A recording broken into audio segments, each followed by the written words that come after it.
प्रणाम। ओम नमः शिवाय। आज मैं आपके सामने एक अद्भुत कहानी लेकर आ रहा हूं। यह कहानी एक अद्भुत आध्यात्मिक वीरांगना की है और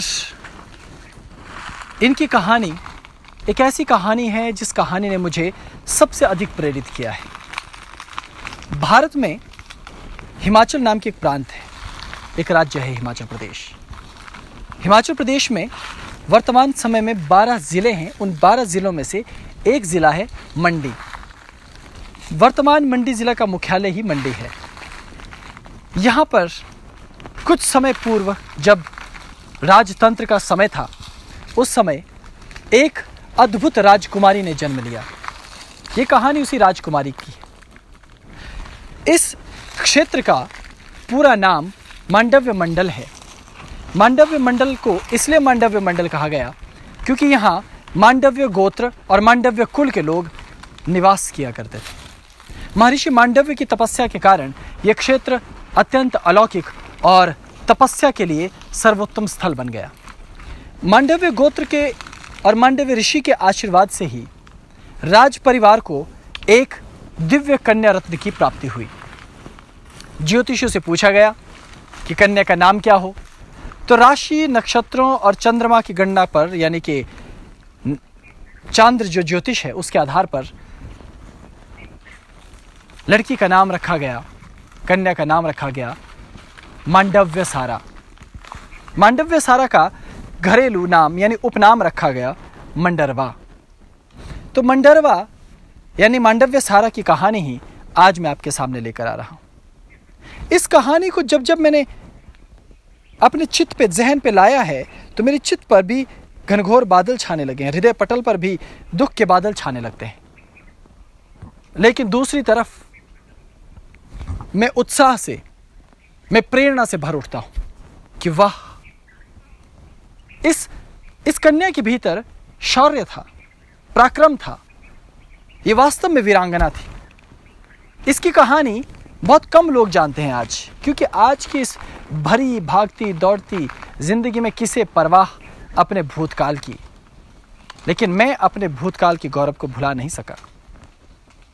हिमालय में जब मैं अपने गुरुओं के पास, गुरुमंडल के पास आध्यात्मिक शिक्षा दीक्षा ग्रहण कर रहा था, लोगों से छुप छुप कर, तो अक्सर मैं भी थक जाया करता था, क्योंकि एक तरफ मेरे सहपाठी थे, उनको कानों कान भनक न लगे, इसलिए मुझे छुप कर अपनी साधना करनी पड़ती थी। एक तरफ मेरे रिश्ते नातेदारों को पता न चले, इसलिए छुपकर साधना करनी पड़ती थी, क्योंकि आप जुआरी बन जाओ, आप शराबी बन जाओ, किसी को कोई परवाह नहीं, लेकिन आप धार्मिक व्यक्ति मत बनना।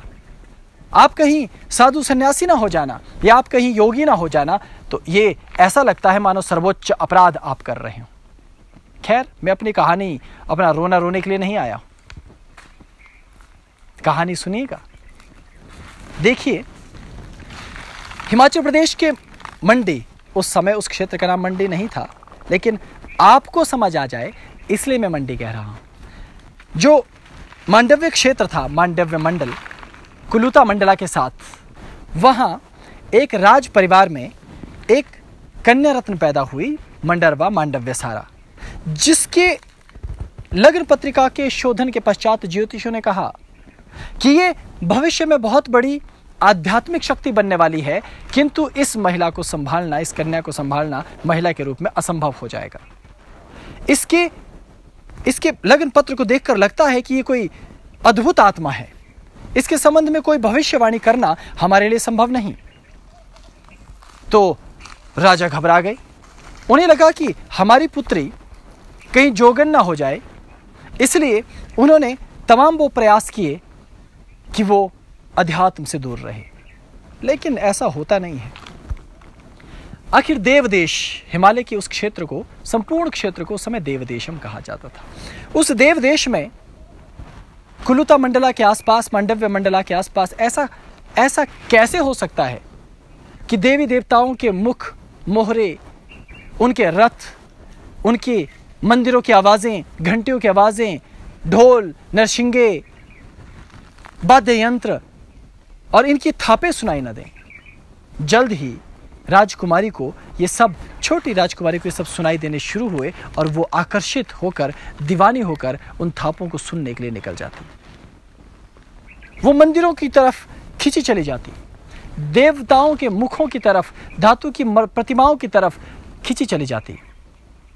राजा रोकने का बहुत प्रयास करता, राज परिवार रोकने का बहुत प्रयास करता, लेकिन किसी के रोकने से ये कभी रुकी नहीं। मंडरपा बढ़ती चली गई और धीरे धीरे राजपुरोहित से उसने पूछना शुरू किया, गुरुओं से पूछना शुरू किया कि आखिर ये देवी देवता होते क्या हैं। उन्होंने अपनी सहज बुद्धि से जो ज्ञात था वो मंडरवा को बता दिया, लेकिन मंडरवा संतुष्ट नहीं हुई। मंडरवा ने कहा कि आपकी दी हुई परिभाषाएं देवी देवताओं की मुझे सही नहीं लगती हैं। तब राज ज्योतिषों को भी चिंता होने लगी। उन्होंने जाकर राजा को बता दिया, तो राजा ने अपनी बेटी को बहुत डांटा, फटकारा कि तुम ये गलत कर रही हो, ये सब कुछ नहीं होता, ये वहम है। लेकिन तब राजकुमारी कहती है कि पिताश्री, आपके नेत्रों से ही और आपके शरीर को देखकर ही मुझे इस बात का आभास हो रहा है कि आप असत्य कह रहे हैं। राजा ये देखकर अबाक रह गए, लेकिन फिर भी उन्होंने बेटी को डरा धमकाकर चुप रहने को कहा और मंदिरों से, संतों से और लोगों से दूर रहने को कहा और कहा कि हम राज परिवार के लोग हैं, हमारा कार्य ये नहीं है। तब आपको क्या लगता है कि ये कन्या चुप रह गई होगी? हाँ, बहुत ही जल्द इस कन्या के पांव जब दूर दूर के मंदिरों तक पहुंचने लगे तो पिता और पुत्री के बीच, परिवार और पुत्री के बीच, राज्य सत्ता और पुत्री के बीच मनमुटाव बढ़ने लगा। मांडव्य सारा अब निर्णय लेने लग गई और एक दिन तो सारी सीमाएं उन्होंने पार कर दी। एक खाने की थाली में एक और भोजन और एक और गंदगी, मैं बता नहीं सकता, अपशिष्ट पदार्थ रखकर वो थाली में लेकर अपने पिता के पास गई और पिता को कहने लगी, पिताश्री ये भोजन कीजिए। तो पिता को क्रोध आया और उन्होंने खींचकर पुत्री को गाल पर एक थप्पड़ मार दिया और कहा कि ये तुम क्या मूर्खता कर रही हो। तब मांडव्य सारा ने कहा, हे पिताश्री, मैं इस बुरी घटना के लिए क्षमा प्रार्थी हूं, किंतु मैं आपको यह बताना चाहती हूं कि जिस दुनिया के बारे में आप ये कहते हैं कि आप और हमारा परिवार यहां शासन करने के लिए उत्पन्न हुआ है, इस समाज की, इस जनता की सेवा करना हमारा परम धर्म है, लेकिन वो समाज, वहां के लोग शायद इसके लायक है नहीं। पिता ने कहा, ये तुम कैसे कह सकती हो? तो मांडव्य सारा ने तर्क दिया कि इस थाली में एक और भोजन है और एक तरफ थोड़ी सी गंदगी, लेकिन आपने भोजन करने से इनकार क्यों कर दिया पिताश्री? तो पिता ने कहा कि पुत्री, भोजन के साथ जरा सा भी ये अपशिष्ट पदार्थ है, ये संपूर्ण भोजन को दूषित कर देता है। तब पुत्री ने कहा, पिताश्री ठीक उसी तरह आपके इस संसार में, आपके इस राज्य में और आपके इस राष्ट्र में मैं इस संपूर्ण राष्ट्र का अध्ययन कर चुकी हूं। यहां इस तरह की गंदगी इस भोजन के साथ ही है और आप और हम उसे ग्रहण कर रहे हैं। मुझसे ना होगा। मैं इस दुनिया से संपूर्ण ऐसे मनुष्यों को खत्म कर दूंगी जिनके भीतर तमस तत्व, अपराध और इस तरह की चीजें भरी हैं जो दूसरों को दबा देना चाहते हैं, दूसरों को प्रताड़ित करते हैं, दूसरों की चीजों को, संपत्तियों को हर लेना चाहते हैं, दूसरों को दुख पहुंचाना चाहते हैं, दूसरों को कष्ट पहुंचाना चाहते हैं। हे पिता, मैंने देखा है कि ज्यादातर दुख हम मनुष्यों के द्वारा और ऐसे मनुष्यों के द्वारा बनाए गए।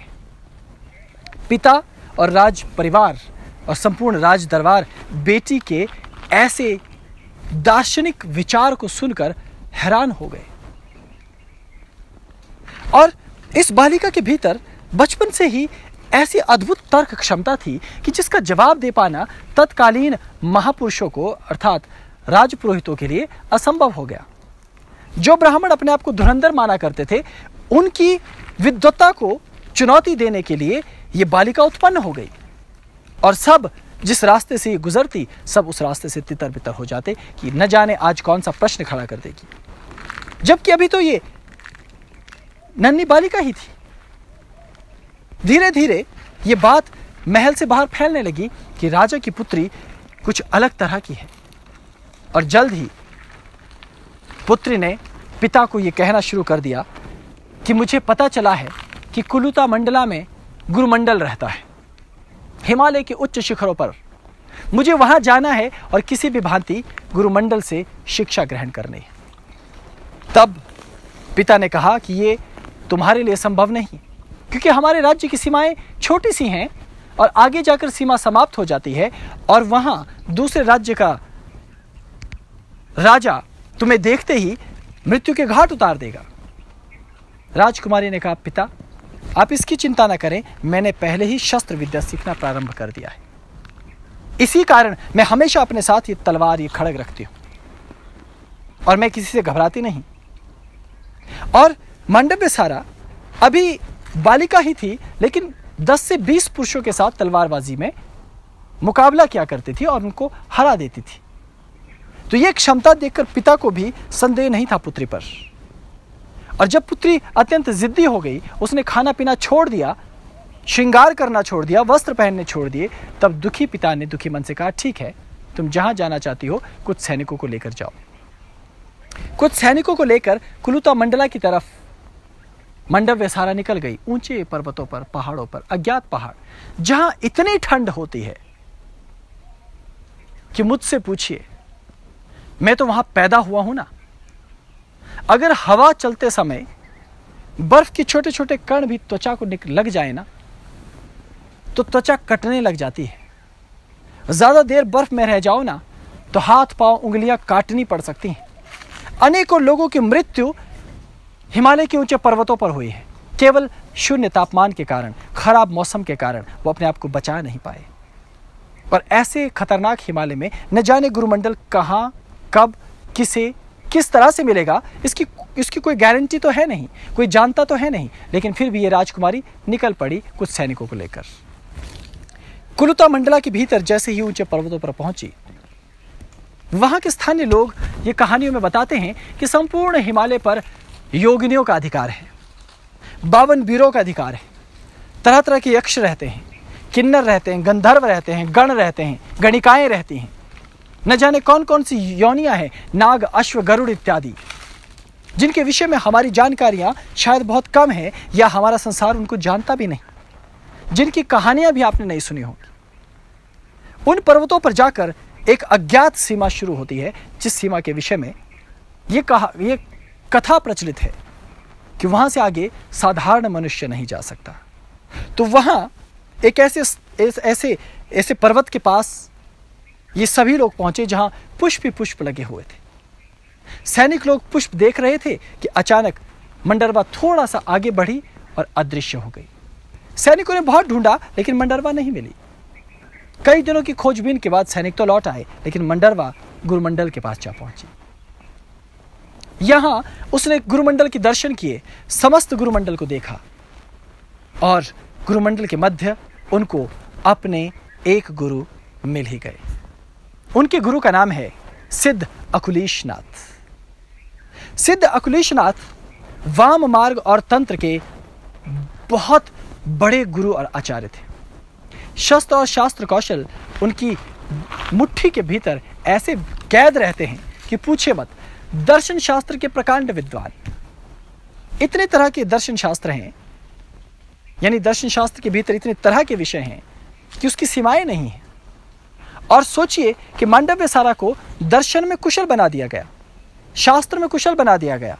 पहले से ही विदुषी बालिका इतने योग्य गुरु के पास पहुंच गई, अब क्या बन गई होगी आप और हम उसकी कल्पना नहीं कर सकते। लेकिन मैं फिर भी कर सकता हूं, क्योंकि मैं भी एक साधारण से गांव में पैदा हुआ। आज भी आप उस गांव को देखने जाएंगे ना तो हंसेंगे, मुस्कुराएंगे कि अच्छा ये गांव है, छोटा सा, यहां पैदा हुए। लेकिन मेरी भी जो आज हस्ती है वो इसी गुरुमंडल के कारण, अन्यथा शायद मैं भी कुछ नहीं जानता। हमारे गुरुमंडल की एक विशेषता है कि वो आस्तिकता नास्तिकता सब सिखाता है। आस्तिक दर्शन, नास्तिक दर्शन, देव दर्शन, दैत्य दर्शन, असुर तंत्र है तो अकुलीश तंत्र भी है। तो अकुलीश नाथ नाम के गुरु अद्भुत गुरु हैं। उन्होंने मंडरवा को बहुत सिद्ध योगिनी के तौर पे तैयार कर दिया। उनको धीरे धीरे तंत्र मंत्र की शिक्षा दी जाने लगी। अब तंत्र मंत्र इत्यादि सब सीखने के पश्चात कुछ वर्षों के बाद वापस मंडरवा मांडव्यसारा अपने राज्य लौट आई। अब वो अपने घर में अपनी साधनाएं करती और रात होने पर महल से बाहर चली जाती और जहां भी जंगल में उसे स्थान मिलता वहां अपनी तांत्रिक साधनाएं अनुष्ठान शुरू कर देती। तो लोगों ने उसे आते जाते देख लिया, लोगों ने उसे तंत्र मंत्र करते हुए देख लिया, लोगों ने उसे अद्भुत अद्भुत योग क्रियाएं करते हुए देख लिया। और आपको तो फिर मालूम ही है वाला, भारत एक ऐसा राष्ट्र है यहां पर जो मुख से बदनामी होती है वो बदनामी कोई कर ही नहीं सकता। तो पहले समाज में ऐसे लोग रहा करते थे फालतू, जिनका काम ही ये बातें बनाना, दूर दूर तक बातें फैला देना। आज भी ऐसे लोगों की कमी नहीं है। हालांकि अब ये काम मॉडर्न मीडिया के हवाले कर दिया गया है। अब वो जो नुक्ताखोर लोग और नुक्ताचीनी वाली आंटियां थी उनका काम आज का मॉडर्न मीडिया करता है। अब ये नुक्ताखोर अंकल और आंटियां हैं, ये आजकल का मॉडर्न मीडिया। तो तत्कालीन लोगों ने ये कहना शुरू कर दिया कि ये तो डायन है, क्योंकि वो नग्न अवधूत अवस्था में साधना करती, रातों को तांत्रिक आचरण करती। तो लोगों ने धीरे धीरे मंडरवा का विरोध करना शुरू कर दिया और बात राजा तक पहुंची। राजा ने बेटी को खूब लताड़ा कि तुम ये गलत कर रही हो और हमारा राज्य तुम्हारे विरुद्ध हो जाएगा। तब दरबार में मंडरवा खड़ी हुई और मंडरवा ने पिता से पूछा कि कितने लोगों ने मेरे विरुद्ध कहा है, उन सबको उपस्थित किया जाए। तो सभी को उपस्थित किया गया। उनमें एक भी स्त्री नहीं थी, सारे पुरुष ही पुरुष। तो मंडरवा ने कहा कि सभी पुरुष हैं और स्त्रियां हैं ही नहीं, तो मैं इनकी बात क्यों मानूं, क्योंकि पुरुष तो अपना आधिपत्य जमाने के लिए यहां कुछ भी कह सकता है। तब पिता ने पुनः उसे डांटा, अपनी पुत्री को मंडरवा को, और सावधान करते हुए कहा, पुत्री तुम भूल रही हो कि तुम एक राजकुमारी हो और हमारा अपना एक जीवन जीने का तरीका, एक शैली है, और तुम उसके विरुद्ध जा रही हो। तब पुत्री ने कहा, पिता मैं आपके इन लोगों से घबराती नहीं हूं। सभी राज दरबारी नाराज हो गए और राजा को धमकी देने लगे कि हम बगावत और विद्रोह करेंगे यदि आपने अपनी बेटी को नहीं रोका। तब बेटी ने राजनीति करना शुरू कर दिया। उसने पहाड़ी क्षेत्रों में दूर दूर से ऐसी महिलाओं को ढूंढा जिनकी तंत्र मंत्र में रुचि थी और कम से कम 900 ऐसी महिलाओं को चुना जिनको प्रमुख गुरु के रूप में मंडरवा ने शिक्षा दीक्षा दी। अब उनको पढ़ाना पड़ता, तो उनको लिखना और पढ़ना सिखाया, उन महिलाओं को जादू टोना सिखाया, उन महिलाओं को शासन कैसे करना है, परिवार कैसे चलाना है, गांव की व्यवस्था कैसे देखनी है, अपनी रक्षा कैसे करनी है, वैद्यकीय कार्य यानी कि नाड़ी परीक्षण, रोगियों की रक्षा, उपचार करना, जानवर पालना, पशु पालना, खेती करना, व्यापार करना, इन तरह के तमाम विषय वस्तु की जानकारी और उसका विद्या दान देना प्रारंभ कर लिया। तो सोचिए कि कितनी बड़ी क्रांतिकारिणी ये महिला रही होगी मांडव्यसारा। अब सोचिए कि मांडव्यसारा ने 900 महिलाओं का एक मजबूत संगठन तैयार कर लिया। अब उन 900 महिलाओं में से 300 ऐसी महिलाओं को चुना जो कि राजनीति जानती हों, जो कि अपने अपने क्षेत्र में बलवती हों। याद रखिएगा, हिमाचल प्रदेश के बहुत सारे ऐसे इलाके हैं जहां पर महिलाएं पुरुषों की अपेक्षा ज्यादा ताकतवर हैं, जहां महिलाओं का ज्यादा आधिपत्य रहा है, पुरुषों का कम। उसके पीछे ये परिवर्तन शुरू करने वाली मांडव्यसारा है। मांडव्यसारा ने महिलाओं को एकत्रित किया और एक संगठन बना दिया, ताकि यदि पिता ने और पिता के साम्राज्य में लोगों ने बगावत की मांडव्यसारा के विरुद्ध, तो उसके पास अपनी सेना तैयार हो सके। तो 350 महिलाओं की, स्त्रियों की एक सेना तैयार की गई, जो कि धार्मिक कार्य, शिक्षा का कार्य, चिकित्सा का कार्य और सामाजिक जो जन जागरण का कार्य है उसे करने के लिए तैयार की गई। अब धीरे धीरे ये बालिका मांडव्यसारा बड़ी होती चली गई। जब ये बड़ी होने लगी तो इसकी साधनाओं ने और घनघोर रूप धारण करना शुरू कर दिया। तो लोगों ने तरह तरह की बातें बनाना शुरू कर दी। पहाड़ी क्षेत्रों में एक अलग तरह की संस्कृति रहती है, देव परंपरा। वहाँ लोग धातु के मुखों, चेहरों, मूर्तियों, मंदिरों, काष्ठ पत्थरों के बने हुए कठपुतली शैली के मंदिरों में देवताओं की उपासना करते हैं। एक विशेष परंपरा रहती है देवी देवताओं की, जिसे देवलीन या देवनीति कहा जाता है। उसमें बहुत सी ऐसी समस्याएं थी कि मांडव्य सारा ने उन बातों का विरोध किया, लेकिन कोई सुनने को राजी नहीं हुए।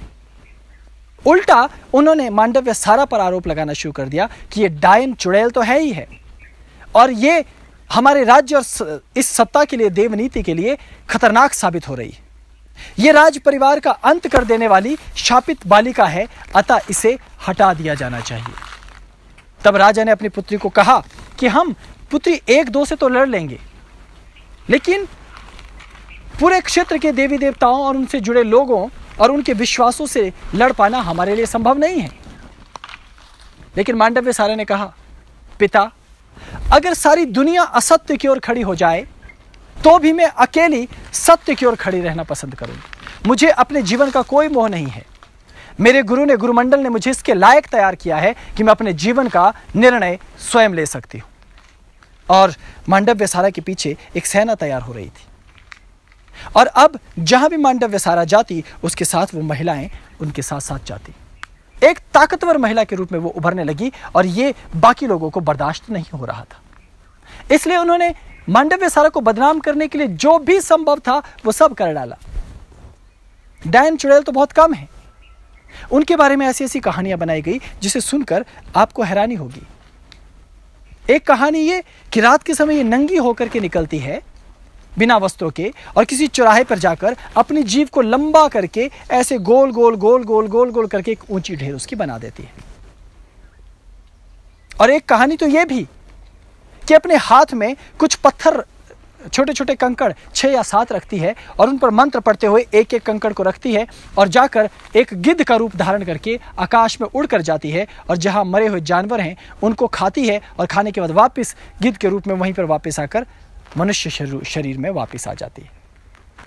लोगों ने यह बताना शुरू कर दिया कि इसके कई पुरुषों के साथ संबंध है, यानी एक महिला को बदनाम करने के लिए जो आरोप थे वो कर दिए गए, सारे के सारे आरोप लगा दिए गए। तांत्रिक होना तो भारत में आज से नहीं, आदिकाल से सबसे बड़ा सर्वोच्च अपराध है, और लोगों ने तांत्रिक तांत्रिक कह कह के उनका जीना दुभर कर दिया। लेकिन वीरांगना है, आसानी से हार मानने वाली नहीं थी। जितना लोग उनका विरोध करते वो उतना ही लोगों को मुंह तोड़ जवाब देती रहती, लेकिन आखिर कब तक देती। सारे लोग एक तरफ हो गए, और आपको मालूम है कि जब सारे मूर्ख एक तरफ हो जाएं तो लोकतंत्र में उनकी जीत हो जाती है। शुक्र है तब लोकतंत्र नहीं था, लेकिन तब भी मूर्खों की जीत हुई। उन्होंने मांडव्य सारा पर इतना दबाव बना दिया कि उसका जीना और उसका चलना भी उस क्षेत्र में मुहाल हो गया। तब माता पिता को लगने लगा कि अब तो इस क्षेत्र में हमारी बेटी का जीवित रहना ही असंभव है, जल्द ही कोई न कोई इसे मार डालेगा, उसकी सुरक्षा की जितनी व्यवस्था की जाए वो कम है। तब उन्होंने अपने मंत्रियों से मंत्रणा की कि अब आखिर क्या किया जाए। तो एक ही घिसी पिटी चीज है, भारत में लड़कियां यदि मजबूत हो जाएं, अपने निर्णय खुद लेने लग जाएं, तो माँ बाप शादी का सहारा लेते हैं। और वही बात पुनः वहां भी हुई। चारों तरफ मंडरवा के लिए एक विवाह करने के लिए एक युवक, एक वर की तलाश शुरू हुई। और जब ये खबर मंडरवा को मिली तो वो हैरान रह गई, और वो कहने लगी कि मैं किसी लुंज-पुंज पुरुष से विवाह नहीं करने वाली। मुझे तो कोई ऐसा विलक्षण पुरुष चाहिए जिसका आध्यात्मिक ज्ञान, जिसका जीवन दर्शन, जिसके कार्य करने की क्षमता विपुल हो, जो अंतहीन प्रतीत होने वाला हो। हर किसी पुरुष से विवाह करना मेरे लिए बिल्कुल वर्जित है, मैं तो ये कर ही नहीं पाऊंगी। उससे बेहतर तो मैं मृत्यु का चयन करना समझती हूँ, क्योंकि मुझे किसी की गुलाम नहीं बनना है। मुझे कोई शासक नहीं चाहिए, मुझे कोई ऐसा व्यक्ति चाहिए जिससे मैं प्रेम करूं, और ऐसा व्यक्तित्व चाहिए जो ऐतिहासिक हो, जो युगों युगों तक पुनः उत्पन्न ना हो। लेकिन ऐसा पुरुष मिलना सरल कहाँ था। मांडव्य सारा की बातें और मांडव्य सारा के प्रति जो दुर्जन लोग, दुष्ट लोग, शत्रु दल मिल करके जो प्रोपेगेंडा कर रहे थे, जो उसके खिलाफ कुप्रचार कर रहे थे, वो दिन प्रतिदिन बढ़ता जा रहा था। परिवार पर इतना तनाव था कि माता पिता सोते नहीं थे। मांडव्य सारा खुद इतने तनाव में रहती थी कि वो भी कुछ करने के लायक रही नहीं। और ऐसे में जब उसे और क्रोध आने लगा, माँ बाप उसकी बात नहीं सुन रहे, समाज उसकी बात नहीं सुन रहा था, तो वो पुनः कुलुता मंडला में वापस कोलांतक पीठ के दिव्य गुरुमंडल के पास जाती है और वहां जाकर गुरुमंडल को कहती है, मुझे शक्ति साधनाओं की आवश्यकता है। गुरुमंडल कहते कोई बात नहीं, करवा देंगे, लेकिन तुम्हारा लक्ष्य क्या है? वो कहती है कि मैं इस दुनिया में से संपूर्ण ऐसे स्त्री पुरुषों का वध कर देना चाहती हूं, उनको मार डालना चाहती हूं जो पाप फैला रहे हैं, जो कष्ट दे रहे हैं, जो दूसरों के प्रति झूठे आरोप और लांछन लगाने में तैयार रहते, तत्पर रहते हैं, और अपने अंदर के सारे उबाल को वो गुरुमंडल के सामने उड़ेल देती है। ऐसे उबाल आपके मन में भी होंगे, लेकिन क्या करें, ये दुनिया ही ऐसी है, ये किसी एक विचारधारा को लेकर चलती है। मैं तो धन्यवाद करता हूं गुरुमंडल का कि मुझे ऐसे सर्वोच्च गुरुमंडल के पास शिक्षा मिली। अन्यथा भारत को देख लीजिए, यहां कोई राइटिस्ट है, कोई लेफ्टिस्ट है, कोई छछूंदर भगवान को देख चुका है और कोई छछूंदर भगवान को मानता ही नहीं है, पर हैं दोनों छछूंदर ही। कोई ऐसे व्यक्ति हैं जिनको धर्म अफीम लगता है, लेफ्टिस्ट, और उनको अपनी विचारधारा वो पवित्र लगेगी, वो अफीम नहीं है। भले पूरी दुनिया के लोगों को मार डालें, दूसरों को कुचल दे, रौंद दे, परंपराएं नष्ट हो जाएं, देश नष्ट हो जाए, उन्हें नहीं लेना देना, बट लेफ्ट की विचारधारा। और कुछ राइट वाले, उन्हें लगता है कि वो जो भी करते हैं वही केवल सत्य है, उनके सिवा दूसरी कोई विचारधारा नहीं। इसी तरह कोई यहां पर किसी व्यक्ति का पंथ बनाकर चल रहा है, कोई जाति का पंथ बनाकर चल रहा है, तो सबकी अपने अपने विचारधाराएं, और ये बंधे हुए सिकड़े हुए से लोग आपको क्या कुछ सिखाएंगे? खुद सीमित, खुद के भीतर समस्याएं, खुद जकड़े हुए, ऐसे ही लोग तत्कालीन परिवेश में भी थे, आज भी हैं, और ये तो भविष्य में भी रहेंगे। तो इनसे टक्कर लेने के लिए अपने आप को तैयार करना होता है। आज मेरे जैसा व्यक्तित्व, मुझे ये सारे छछूंदर लगते, चाहे लेफ्टिस्ट हो, चाहे राइटिस्ट हो, चाहे ये मिड वाले हों, कोई भी। क्यों? क्योंकि गुरुमंडल ने हमें ये कहा कि हमें आस्तिकता, नास्तिकता, दर्शन सब सीखने हैं, क्योंकि ये मानव जीवन का अंग भर है। जैसे ये एक उंगली, अब सारी उंगलियां बराबर नहीं है, एक नास्तिक है, एक आस्तिक है, इससे कोई अंतर नहीं पड़ता। ये केवल नॉलेज है, ज्ञान है, उसे प्राप्त करो और अंततः जो तुम्हें बेहतर लगे उसे प्राप्त करके आगे बढ़ चलो। इसलिए हमें सभी तरह की शिक्षा दीक्षाएं दी जाती है। इसलिए पृथ्वी पर इस समय जितने भी दर्शन, फिलॉसफी हैं, अधिकांश का ज्ञान मुझे है, और वैसे ही मांडव्य सारा के साथ भी था। इसलिए मुझे मांडव्य सारा से प्रेम होता है। कहीं ना कहीं उनका व्यक्तित्व, उसका प्रभाव, उनकी कहानी का प्रभाव मेरे ऊपर बचपन से रहा। जो चीज़ें मांडव्य सारा ने सही, वैसी मैंने भी सही। मैं भी अपने मित्रों से छुपकर, परिवार से छुपकर, लोगों से छुपकर साधनाएं करता रहा। सब ने रोका, परिवार ने मारा पीटा अच्छी तरह से, जो कर सकते थे किया। आज भी आधे से ज़्यादा लोग चिल्लाते रहते, कोई चिल्लाएगा ढोंगी है, कोई बोलेगा बेकार है। ये आपके साथ भी होगा। मैं तो चैलेंज करता हूं इस देश की मीडिया को, यदि दम है तो अपने किसी रिपोर्टर को साधु या सन्यासी का वेश पहना दीजिए और उसे ज़रा बाजार में भेज दीजिए, और अगर उसके साथ एक लड़की को भी भेज दीजिए, और गुरु शिष्य का पवित्र रिश्ता कैसे तार तार हो जाता है। ये कहानी मांडव्य सारा के साथ घटी आगे। तो मांडव्य सारा पूरा गुरुमंडल के पास गई और कहा कि मैंने इस तरह के लोगों का अंत करना है, किसी भी तरह मैं चाहती हूँ ये बचे ही नहीं। ये जो आलोचक हैं, अकारण आलोचना करते हैं, इनको जीने का कोई अधिकार नहीं। तो गुरुमंडल ने कहा कि ऐसे लोगों के लिए तुम क्या कहना चाहती हो? तो मांडव्य सारा कहती है कि अपने जीवन के प्रति हर एक व्यक्ति का अधिकार है। अपने जीवन में आप कुछ भी करें वो ठीक है, लेकिन दूसरे के प्रति आप यदि आलोचना करते हैं या दूसरे के जीवन में नर्क बनाते हैं, उसे उसमें अनाधिकार चेष्टा करते हैं, तो आपके खिलाफ कुछ ऐसा गंभीर कार्य किया जाना चाहिए, आपको दंडित किया जाना चाहिए, ताकि आप इस तरह का पाप पुनः न करें, किसी दूसरे के जीवन को नर्क ना आप बना डालें। गुरुमंडल ने कहा यह तो संभव नहीं है, ऐसा तो हो नहीं सकता। तो मांडव्य सारा ने कहा कि मुझे तो ऐसा ही करना है, आप बस मुझे साधना करने दीजिए। तो गुरुमंडल के लाख मना करने के बावजूद मांडव्य सारा ने अपने गुरु से आग्रह किया कि वो उन्हें महाडाकिनी साधना सिखाए। अब ये डाकिनी क्या होती है, ये मेरा आज का विषय नहीं है। फिर भी मैं आपके जानने के लिए, आपके लघु ज्ञान के लिए ये बता देता हूं कि पुरुष डाक होता है और स्त्री डाकिनी। डाक और डाकिनी चित्त की वो अवस्था है जहां वो अपने आप को असीम ऊर्जा से भरे हुए महसूस करते हैं। उनकी मनोस्थिति अत्यंत ऊर्जावान रहती है, हर कार्य को करने के लिए दिव्य, तेजस्वी, और वो टकराने से नहीं डरते। उनके भीतर इतने गुण उत्पन्न हो जाते हैं और ऐसी कठोरता उत्पन्न हो जाती है कि भय पास भी नहीं फटकता। वो नियमों को तोड़ने के लिए उत्पन्न होते हैं। वो बड़े से बड़े प्रलयंकारी ताकत भी यदि सामने हो, प्रलयंकारी तत्व यदि सामने हो, तो उनसे जा टकराते हैं। इसलिए उन्हें डाक और डाकिनी कहते हैं, क्योंकि कभी कभी वो ऐसे कार्य भी करते हैं जिनको धर्म के विरुद्ध कहा गया। धर्म कहेगा सत्य, त्याग, अहिंसा श्रेष्ठ, लेकिन डाक डाकिनी कहेंगे कि कुछ लोग इस संसार में ऐसे हैं जितना समझाओ मानने वाले हैं नहीं, तो उनको ठिकाने लगाना पड़ता है। इसलिए डाक साधना या डाकिनी साधना को अघोर साधना के अंतर्गत रखा गया। यह कहा गया कि एक सच्चा संत या साधक यह साधना नहीं करेगा, क्योंकि पापी को भी सुधारा जा सकता है। यह मूल भावना है धर्म की। लेकिन डाक अथवा डाकिनी इस बात तत्व को नहीं मानते। वो तो साफ कहते हैं कि सुधारा ही नहीं जा सकता। सांप को आप जितना मर्जी दूध पिला लो, वो डसेगा ही।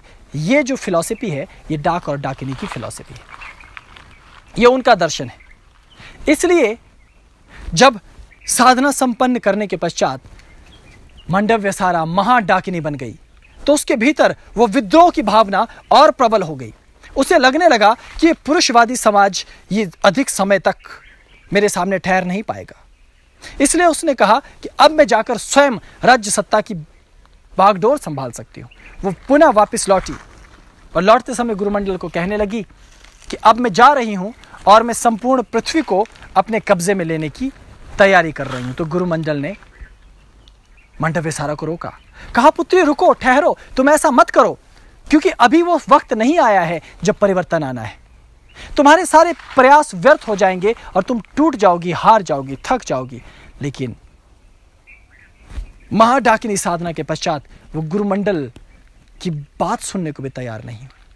अहंकार इतना पुष्ट हो गया, बल इतना आ गया, साहस इतना हो गया कि उस महान गुरुमंडल, उस दयालु कृपालु गुरुमंडल को भी अपमानित करने से मांडव्य सारा नहीं चुकी।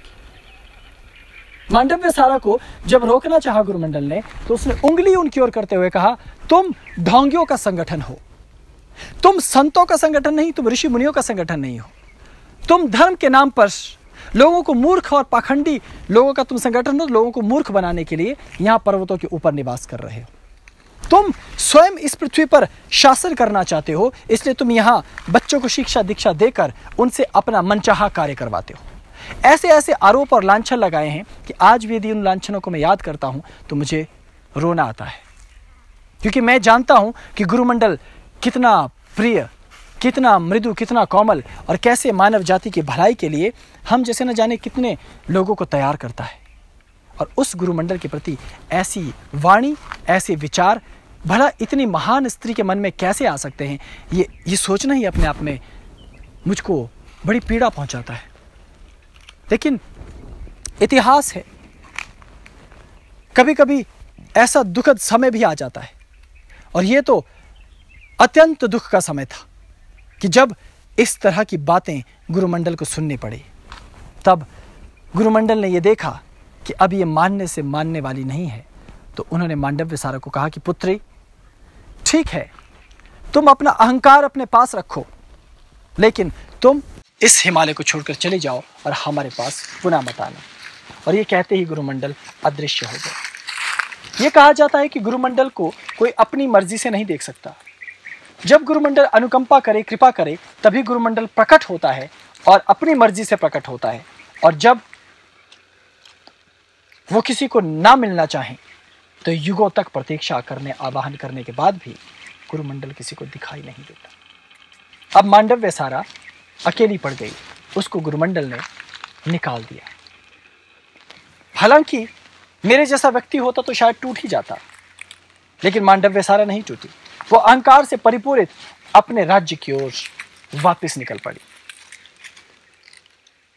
इस घटना से मुझे आज तक बड़ा दुख होता रहता है। जब भी यह वृतांत आता है घंटों रोने का मन करता है मेरा भी, क्योंकि जब अत्यंत न्यायप्रिय गुरुमंडल, सत्य प्रिय गुरुमंडल और अपार करुणावान दयाशील गुरुमंडल के को ये सब सुनना पड़ता है तो बहुत दुख होता है। तो मैं ये समझ पाता हूँ कि उस समय भी ये स्थिति उत्पन्न हुई, तो आज तो बड़ी आसान सी बात है। आज तो कोई भी 2 कौड़ी का व्यक्ति किसी भी गुरु का शिष्य बन जाए और ये कह सकता है कि गुरु तो एजेंट है, भगवान और आपके बीच में गुरु होना दलाली है, एजेंट होना है। आप इस तरह के शब्द अक्सर सोशल मीडिया, फेसबुक पे देखते होंगे, और ऐसे ऐसे लोग करते हैं जिनका अपना कोई स्तर नहीं, स्तर शून्य, स्तरहीन, अहंकारी, भीतर पाप से भरे हुए, भीतर से सड़े हुए लोग, गंदगी से भरे हुए लोग इस तरह के शब्द अक्सर कहते रहते हैं। वो कहते हैं कि गुरु लोगों का तो धंधा है ये, वो तो धंधा करते हैं। और कोई तो ये कहता है कि मैंने 6 गुरु बदल दिए, 7 बदल दिए, 12 बदल दिए, 14 गुरु बदल दिए। भाई, गुरुओं को बदलने से कुछ नहीं बदलेगा, अपने आप को बदलो, अपने आप को बदलने से सब बदलेगा। गुरु जिस दिन तुमको छोड़ दे, समझो कि तुम सबसे बड़े कपटी मानसिक कुष्ठ रोगी हो। तुम्हें अपने मनस के कुष्ठ रोग को समाप्त करना होगा, पाप से इतने भरे हुए। इसलिए गुरु की तुलनाएं ना करो, अपने आप को देखो। यदि तुम पात्र हो ना, अच्छा गुरु तुम्हें मिल ही जाएगा। जिस गुरु से तुम्हें जितना मिला उसका धन्यवाद करो, आगे निकल जाओ। लेकिन अक्सर पापात्मा और पापी वो बिना गुरु निंदा किए रह नहीं सकते। पापी होने का सबसे बड़ा प्रमाण और भीतर से सड़ा हुआ कलुषित होने का प्रमाण और शापित होने का सबसे बड़ा प्रमाण ही गुरु निंदक होना है। गुरु का तो कुछ नहीं बिगड़ता, ना ही बिगड़ेगा कभी, लेकिन आपका जरूर बिगड़ जाता है। यह कहानी आपको आगे बताएगी। अपने राज्य लौटने के बाद मांडव्य सारा ने राजनीति में दखल देना शुरू कर दिया। अनेकों महिलाओं के संगठनों को बनाकर अपने आप को सक्रिय रखना शुरू कर दिया, और उसने ऐसे लोगों को ढूंढ ढूंढ कर मारना शुरू कर दिया जो चुगली करते थे, एक दूसरे के खिलाफ बोलते थे, और जल्द ही कुछ बड़े लोग मारे जाने लगे, जिससे राज्य में विद्रोह की संभावना हो गई। और तब राजा के ऊपर मंत्रिमंडल ने यह दबाव बनाया कि अब पानी सर से ऊपर हो गया है, अतः राजन या तो अपनी कन्या का वध स्वयं कर दो, अन्यथा हम कर देंगे। तब राजा ने पुनः कहा कि मैं जल्द इसके लिए वर ढूंढ रहा हूं। और इसी दौरान एक विचित्र घटना घटी। होने को कुछ और ही मंजूर था। अचानक राजकुमारी के जो गुप्तचर थे, उन्होंने ये सूचना दी कि यहां पहाड़ों में एक विचित्र सा योगी तप कर रहा है। उसके बारे में कहा जाता है कि वो कमल के पुष्प से उत्पन्न हुआ। उसका नाम है पद्म संभव। उसका अद्भुत तेज है। वो हाथों में त्रिशूल धारण किए शिव के समान खड़ा रहता है और हमेशा शिव का ही ध्यान करता है। वो योगी है, योग और समाधि में लीन रहता है। ये उसका अद्भुत तेज देखने योग्य है। तब ये सुनकर मंडरवा उस योगी को देखने के लिए जाती है। एक गुफा में बैठा वो योगी पत्थर के नीचे बैठा, 2 पत्थरों के बीच में अपनी साधना और तपस्या कर रहा है। और वहां उसको ध्यान करता देख मंडरवा मुक्त हो जाती है। मांडव्य सारा जब तब तक प्रतीक्षा करती रहती है जब तक कि वो जाग ना जाए, और जागने पर कहती हैं कि आप मेरे गुरु बन जाइए, क्योंकि मेरे गुरु ने मुझे त्याग दिया है। शब्द याद रखना, मेरे गुरु ने मुझे त्याग दिया है। यह मूर्खतापूर्ण वाक्य है। याद रखिए, गुरु कभी शिष्य को त्यागता नहीं, चाहे वो कपटी हो, चाहे वो छद्म हो, बस अपने पास नहीं आने देता। क्यों? क्योंकि ये उसके लिए सजा है। लेकिन गुरु किसी को त्यागता ही नहीं, त्याग ही नहीं सकता, क्योंकि गुरु का तो संपूर्ण संसार है। आस्तिक भी उसके, नास्तिक भी उसके, प्रेमी भी उसके, आलोचक भी उसके। लेकिन इसका अर्थ नहीं है, इसका अर्थ यह नहीं है कि गुरु प्रत्युत्तर नहीं देता, दंड योग्य को दंडित करता है, प्रेम देने वाले को प्रेम देता है। जैसा व्यक्ति है वैसा व्यवहार उसके अनुरूप करता है, इसीलिए वो गुरु कहलाता है। खैर, ऐसा होने पर पद्म संभव ने मंडरवा की ओर देखा और उसकी अद्भुत क्षमताओं को देखकर कहा कि मंडरवा, आप तो महाडाकिनी हो, आपको इतना स्तरोन्नत गुरुमंडल के सिवाय कोई नहीं कर सकता, तो क्या तुम गुरुमंडल की भैरवी हो? तब हैरान होकर मंडरवा पूछती है कि क्या आप गुरुमंडल को जानते हो? तब पद्म संभव अपनी कहानी बताते हैं। आज वो कहानी मैं आपको नहीं बताऊंगा क्योंकि बहुत लंबी कहानी है। पद्म संभव की कहानी जानने के बाद मंडरवा कहती है, तब तो हम एक दूसरे के लिए बने हुए हैं, इसलिए मैं आपके पास रहूंगी, हम एक दूसरे के पूरक हो जाएंगे। और तब पद्म संभव अपनी कुछ साधनाएं मंडरवा को सिखाने लगते हैं, मांडव्य सारा को सिखाने लगते हैं। और ये खबर धीरे धीरे आग की तरह फैलती चली जाती है। जितने भी शत्रु जो पहले से आलोचक के तौर पर मंडरवा की आलोचना कर रहे थे, उन्होंने ये कहना शुरू कर दिया कि इस गुरु और इस शिष्य के बीच में कुछ तो चक्कर चल रहा है। मैंने अभी कहा था ना, मीडिया वालों को एक चैलेंज दिया था ना, अब मैं उसी जगह पर पहुंच गया हूं। इस देश में ये बड़ी विडंबना है कि आप जुआरी बन जाओ, शराबी बन जाओ, कोई प्रॉब्लम नहीं है। आप आजकल के मॉडर्न नाइट क्लब्स में जाकर जो मर्जी करो, किसी को कोई प्रॉब्लम नहीं है। लेकिन आप आध्यात्मिक पुरुष बन जाओ, आपके साथ एक सुंदर सी कन्या, भले उसके साथ आपका कोई गलत संबंध ना हो, आपके साथ खड़ी हो किसी साधु या महात्मा के साथ, फिर देखो मीडिया वाले क्या क्या बातें बनाएंगे।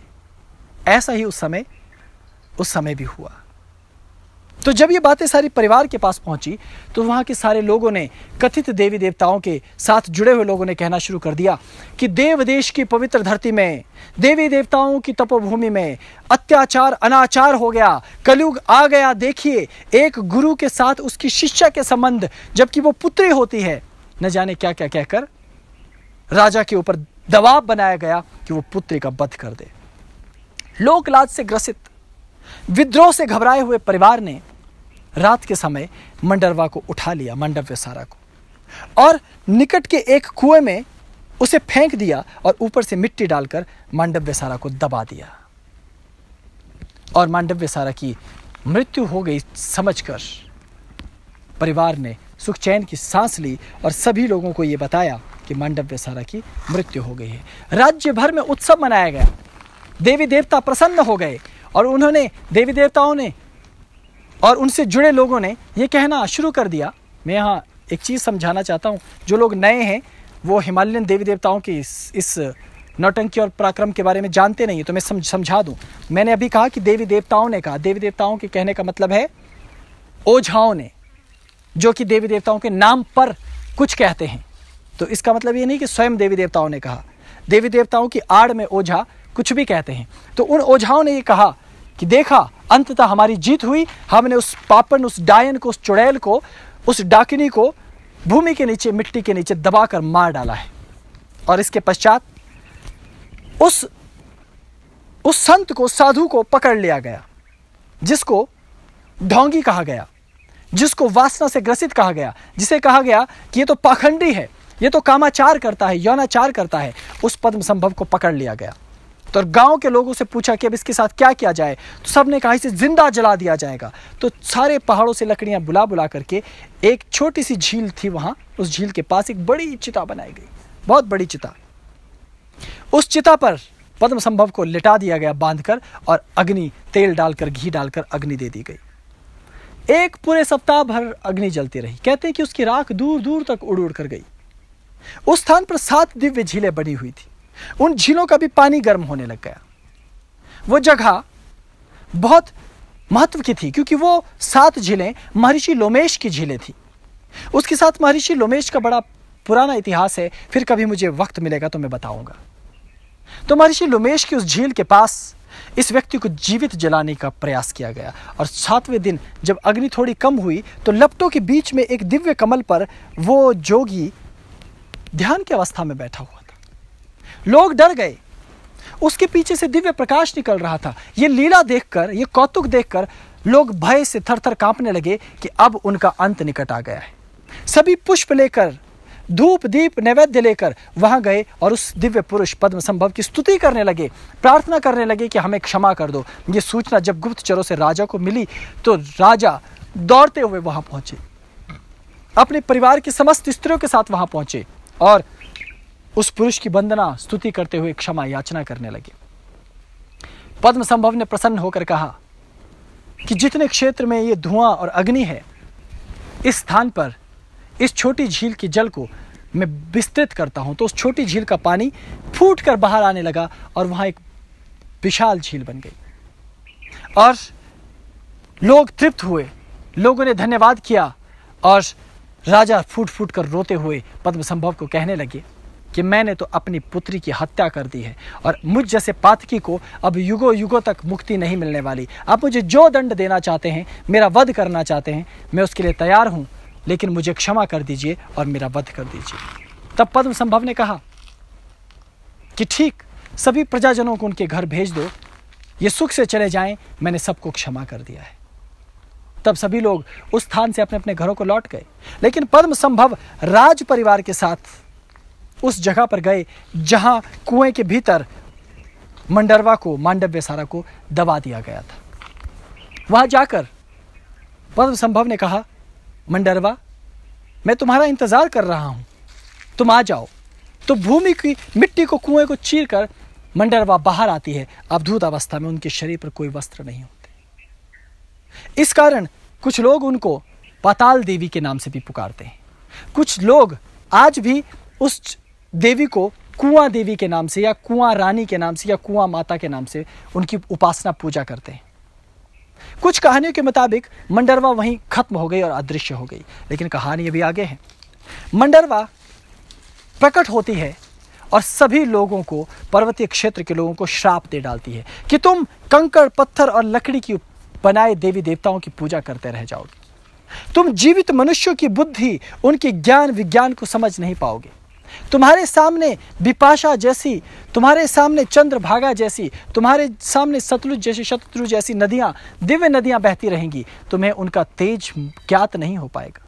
तुम्हारे सामने हिमालय की सर्वोच्च श्रृंखलाएं होंगी, दिव्य पर्वत होंगे जहां गुरुमंडल निवास करता है, लेकिन तुमको वो गुरुमंडल प्राप्त नहीं हो पाएगा, तुमको वो ज्ञान प्राप्त नहीं हो पाएगा। इस तरह से एक बहुत लंबी सूची है उन श्रापों की जो श्राप मांडव्यसारा ने दिए। कहा कि तुम्हारा हर एक गांव आग की लपट में जलकर खत्म हो जाएगा और कलयुग के पहले पहले तक हिस्से तक ही तुम्हारी सारी संस्कृतियां समाप्त हो जाएगी। तुम्हें बचाने वाला कोई नहीं बचेगा। तुम्हारा ये आध्यात्मिक संसार खत्म हो जाएगा और तुम बिल्कुल वैसे ही हो जाओगे जैसे मैदानी क्षेत्रों के लोग रहते हैं। तुम्हारे में और उनके भीतर कोई भेद नहीं रहेगा। ये बड़ी विचित्र बात है। हिमाचल वासियों के बारे में, अक्सर पहाड़ी लोगों के बारे में ये कहा जाता है कि वहाँ के लोग बहुत सीधे साधे और भोले भाले होते हैं, लेकिन इस भ्रम में मत रहिएगा, ये सब झूठ है। आपको इस कहानी से पता चल गया होगा कि पहाड़ी लोगों का कैरेक्टर भी वही है जो आप लोगों का है, और आप लोगों का कैरेक्टर और पहाड़ी लोगों का कैरेक्टर क्या, पूरी दुनिया में सभी लोगों का एक ही कैरेक्टर है। तो इसलिए हम दुनिया को बदल नहीं सकते, ना आप, ना मैं, ना बाकी लोग, क्योंकि ये सब पहले से ही आदिकाल से वैसे ही रहे हैं और आगे भी शायद ऐसे ही रहें। लेकिन इनमें से कोई कोई जाग उठता है, कोई कोई बदलता है, किसी किसी के जीवन में प्रकाश आता है और वही महान व्यक्तित्व बन पाता है। तब बहुत सारे श्राप देने के पश्चात वायु मार्ग से उड़ते हुए मांडव्यसारा पद्मसंभव के साथ आकाश में उड़ जाती है और कहती है कि इस समाज के लोगों ने कहा कि गुरु और शिष्य के मध्य प्रेम नहीं हो सकता। मैं इस बात को झुठला देती हूं और देखो, मैं अपने गुरु से विवाह कर रही हूं। और हवा में ही, वायु में ही उनके हाथों में वरमाला प्रकट होती है। वो अपने गुरु के गले में वरमाला डाल देती है और पद्मसंभव का वर्ण कर लेती है और कहती हैं कि आज मैं पहली स्त्री हूं जो इस नियम को तोड़ती है, तुम्हारे बनाए इस नियम को कि गुरु से विवाह नहीं हो सकता। आज के बाद हर एक शिष्या अपने गुरु से विवाह कर सकती है। यह कहने के बाद वो नेपाल की ओर वायु मार्ग से चले जाते हैं। नेपाल में एक दिव्य कंदरा है, एक गुफा, जहां रहकर वो अपने पति के साथ, पद्मसंभव के साथ वाम मार्ग की साधना, अघोर साधना और योग साधना लंबे समय तक करती है। तब तिब्बत के राजा पद्मसंभव और इन दोनों के बारे में, इनकी ख्याति सुनकर प्रभावित होते हैं और उनको तिब्बत आने का निमंत्रण देते हैं और कहते हैं कि तिब्बत को ज्ञान की भूमि, चेतना की भूमि बना दीजिए, हमारी जनता का उद्धार कीजिए, उनके लिए धर्म बताइए कि धर्म क्या है। तब वहाँ स्वयं पद्मसंभव तिब्बत भोट देश चले जाते हैं मंडरवा को लेकर और वहाँ रहकर वज्रयान की स्थापना करते हैं और भारत से सीखे हुए, गुरुमंडल से सीखे हुए अनेकों तंत्र मंत्रों को नए रूप में, नई तौर तरीकों से तिब्बत में स्थापित करते हैं और वज्रयान का प्रारंभ होता है। एक नए आध्यात्मिक कुल का प्रारंभ ये दो मिलकर वहाँ करते हैं। और तब भोट देश के राजा की एक रानी से पद्मसंभव दूसरा विवाह कर लेते हैं और मंडरवा का जीवन फिर भी एक अद्भुत दौर से गुजरता रहता है। वो अपने पति को स्वतंत्रता देते हुए कहती हैं कि मुझे इस बात से लेश मात्र भी अंतर नहीं पड़ता, तुम 10 विवाह करो या 100, क्योंकि मेरा स्थान कोई ले नहीं सकता, ये मैं जानती हूँ। और मैं ये चाहती हूँ कि तुम पुरुष हो, और यदि तुम्हें लगता है कि तुम्हें विवाह करने से आनंद की प्राप्ति होती है तो करो। और ये अद्भुत बात सुनकर आप सोचिए कि पद्मसंभव किस मनोदशा में चले गए होंगे। ऐसी स्वतंत्रता ये अद्भुत और विलक्षण है। और यही बात मंडरवा ने आगे अपनी शिष्याओं को सिखाई। इसलिए एक ऐसा कुल पैदा हो गया जहां पर स्त्रियां बहुविवाह कर सकती हैं, पुरुष बहुविवाह कर सकते हैं। ये सारी प्रेरणाएं देने वाली ये एक कन्या मंडरवा यानी मांडव्य सारा थी। और इसके पश्चात इन दोनों ने मिलकर एक अद्भुत धर्म को रचा, एक अद्भुत संसार को रचा, वज्रयान के एक अद्भुत संसार को, जो रहस्यमय है, जो अलौकिक है, जो दिव्य है, जिसके बारे में अभी तक हम लोग बहुत कम जानते हैं। लेकिन याद रखिए, तिब्बत का, बौद्ध धर्म का और हिंदू धर्म का आपस में बड़ा गहरा नाता है। तंत्र का, कौलांतक पीठ का और वज्रयान का भी आपस में बड़ा गहरा नाता है। और इनके बीच में ये कुछ कड़ियां हैं जो इनको आपस में जोड़ती हैं। इसके पश्चात इतने अद्भुत अद्भुत कार्य मंडरवा ने भोट देश में किए कि जिनकी बहुत बेहद लंबी सूची है। और पश्चात जब वो वृद्ध हो गई तो उन्हें यह लगा कि उनका जो उद्देश्य था दुनिया को बदलने का, वो पूरा नहीं हो पाया। उन्होंने तमाम प्रयास किए, लेकिन वही होता रहा जो गुरुमंडल ने उन्हें बताया था। तब उन्हें अपनी भूल का एहसास हुआ और वो धीरे धीरे अंतर्ग्लानि से भरने लगी। उन्हें इस बात का पता चल गया कि गुरु निंदा करके उन्होंने अपने जीवन को अभिशप्त कर लिया है। इसलिए वो देवी होते हुए भी, इतनी बड़ी महाडाकिनी होते हुए भी व्यर्थ हो गई। इसलिए वो पुनः भारत लौटती हैं भोट देश से। लाहौल स्पीति, लेह लद्दाख और लाहौल स्पीति का एक रास्ता है, वहाँ सूर्यताल है। कभी सूर्यताल देखने जाइए। उस रास्ते से होते हुए वो भारत की तरफ अंदर आती है, गुरुमंडल की कुलुता मंडला की सीमाओं में, और वहाँ गुरुमंडल से दर्शन देने की प्रार्थना करती है। लेकिन उदास गुरुमंडल उनको दर्शन नहीं देता, तो वर्षों तक वहीं बैठकर भूखे रहकर तप तपस्या करती है और प्रायश्चित करती रहती है। इतनी पवित्र और शुद्ध हो जाती हैं कि उनका सारा अहंकार धुल जाता है, कुछ शेष नहीं रहता, चित्त में कोई मलिनता नहीं रह जाती। जब वो पवित्र हो जाती हैं तो दयाशील करुणामय गुरुमूर्ति गुरुमंडल पुनः प्रकट होते हैं और मांडव्य सारा को क्षमा कर देते हैं। तब मांडव्य सारा रोते हुए, रुदन करते हुए गुरुमंडल को कहती हैं कि इतिहास मुझ जैसी पापन को हमेशा याद रखेगा कि मैंने कितने पाप किए। मुझ जैसी महापातकी स्त्री शायद इतिहास में कभी पैदा हुई। लेकिन गुरुमंडल हाथ रखकर कहता है, हम तुमसे नाराज नहीं हैं मंडरवा, मांडव्य सारा।